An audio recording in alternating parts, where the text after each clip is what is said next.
சேலம் சரவணா மருத்துவமனையின் நாளும் நலம் நாடி.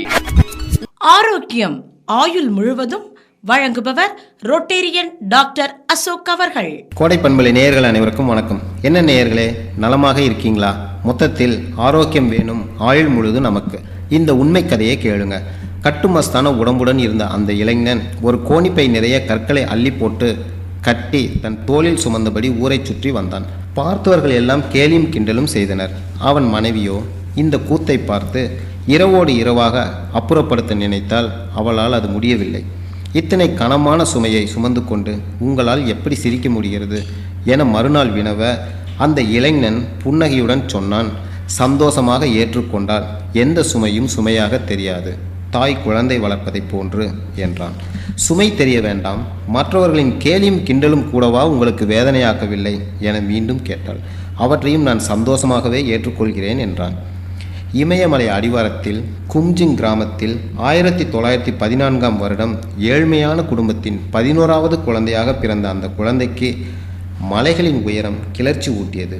தன் தாயிடம் தன் மலையேறும் கனவை கூற தாய் சொன்னால், நம் போன்ற ஏழைகள் மலையேறும் வீரனாக அல்ல, சுமை தூக்கியாகத்தான் போக முடியும் என்று கூறியதை ஏற்று சுமை தூக்கியாக வேலையில் சேர முயன்று அதிக சுமை தூக்க முடியாமல் வேலையிலிருந்து திருப்பி அனுப்ப எதேச்சையாக சந்தித்த திபெத்திய மதகுரு தலாய் லாமாவிடம் தன் பிரச்சனையை சொல்ல சந்தோஷமாக ஏற்றுக்கொண்டால் எந்த சுமையும் சுமையாக தெரியாது என்ற வார்த்தையை வேதவாக்காய் எடுத்துக்கொண்டு முயற்சி செய்த இளைஞன் நியூசிலாந்தை சேர்ந்த எட்மண்ட் ஹில்லாரியுடன் கடுமையான தன் 7வது முயற்சியில் 1953ஆம் ஆண்டு மே 29ஆம் நாள் பகல் 11:30 மணிக்கு தன் மகள் ஆசையுடன் கொடுத்தனுப்பிய சின்னஞ்சிறு பென்சிலை நட்டு வைத்தான். அந்த இளைஞன் தான் டென்சிங். கல்வி அறிவு, வசதி, படிப்பறிவு இல்லாத கிராமத்தில் பிறந்த டென்சிங்கின் முயற்சியை நினைத்து பார்த்தால் சர்க்கரை நோய் வந்துவிட்டதே என்று கண்கள் குளமாக கண்ணை கட்டி காட்டில் விட்டதைப் போல் விட்டத்தை பார்த்து விட்டோத்தியாய் கலங்க மாட்டோம். உண்மையில் சர்க்கரை வந்ததற்காக பெருமைப்பட வேண்டும். சமீபத்தில் என்னிடம் வந்த 39 வயது இளைஞர் அதிக உடல் இளைப்பும் தாகமும் களைப்பும் ஏற்படுவதாக சொன்னார். நான் எவ்வளவு நாட்களாக உங்களுக்கு இந்த பிரச்சனை இருக்கிறது, என்ன தொழில் செய்கிறீர்கள் என மருத்துவர்களுக்கே உள்ள கேள்விகளை எடுத்துவிட இளைஞர் சொன்னார், கடந்த 3 மாதங்களாக புது இன்சூரன்ஸ் கம்பெனியில் சேர்ந்திருக்கிறேன். அங்கே எனக்கு டார்கெட் ப்ரெஷர், வெளியூரில் வேலை செய்வதால் ஹோட்டல் சாப்பாடு என்னால் முடியவில்லை என்றார். வழக்கமான இரத்த பரிசோதனைகளை பார்த்தபோது வெறும் வயிற்றில் சர்க்கரையின் அளவு 379 மில்லிகிராம், சாப்பிட்டு 30 மணி நேரத்தில் பார்க்கும் பொழுது 420 மில்லிகிராம் இருந்தது. மேலும் பல கேள்விகள் பரிசோதனைகளுக்கு பிறகு உங்களுக்கு டைப் 2 சர்க்கரை நோய் என்று சொன்னதை அவர் மனம் ஏற்றுக்கொள்ள தவித்தது.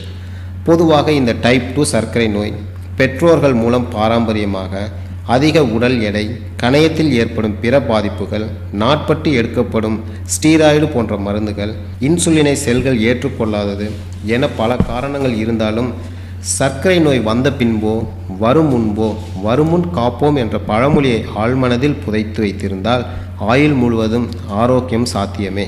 ஏனெனில் கட்டுப்பாடில்லாத சர்க்கரை நோயாளர்களுக்கு இருதயம் சார்ந்த நோய்கள், நரம்பு சார்ந்த நோய்கள், சிறுநீரக செயல் இழப்பு, மூளையில் இரத்தம் கசிந்து கை கால் வராமல் முடங்கி போதல், கண் பாதிப்பு, உறுப்புகளின் செயல் இழப்பு, குறிப்பாக உடல் உறவில் ஈடுபட முடியாமை, சார்கோட் ஜாயின்ஸ் என்று சொல்லக்கூடிய மூட்டின் நரம்பு செயல் இழப்பால் ஏற்படும் மூட்டு தேய்மானம், பாத நரம்புகளின் உணர்வின்மை, பாத இரத்த குழாய்களுக்கு செல்லும் இரத்த அடைப்பால் ஏற்படும் ஆறாப்புண்கள், இப்படி பல பிரச்சனைகள் சிந்துபாத் கதையாக தொடர்ந்து வரும்.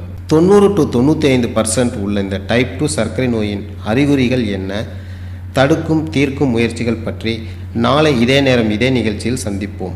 தீதும் நன்றும் பிறர் தர வாரா என்ற கணியன் பூங்குற்றனாரின் உரத்த சிந்தனையை உரசுங்கள். நன்றி. கேட்டது சேலம் சரவணா மருத்துவமனையின் நாளும் நலம் நாடி.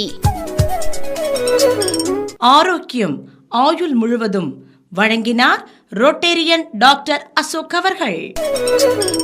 உங்கள் மனதை நீங்கள் அறியும் வகை தெரிந்தால் உலகத்தில் உங்களால் சாதிக்க முடியாது ஏதும் இல்லை.